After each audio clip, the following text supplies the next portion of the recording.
Daro ak ki nga xam mooy Kër Diame doomu Palmarin ak doomu Diofior waaw waaw jël na tànk ba Ama Lamine jël na tànk ba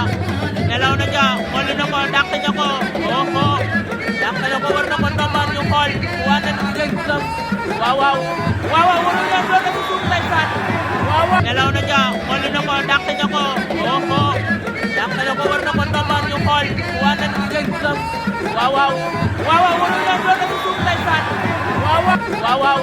waaw waaw waru leen doon na ci suuf ndeysaan waaw waaw Ama Daro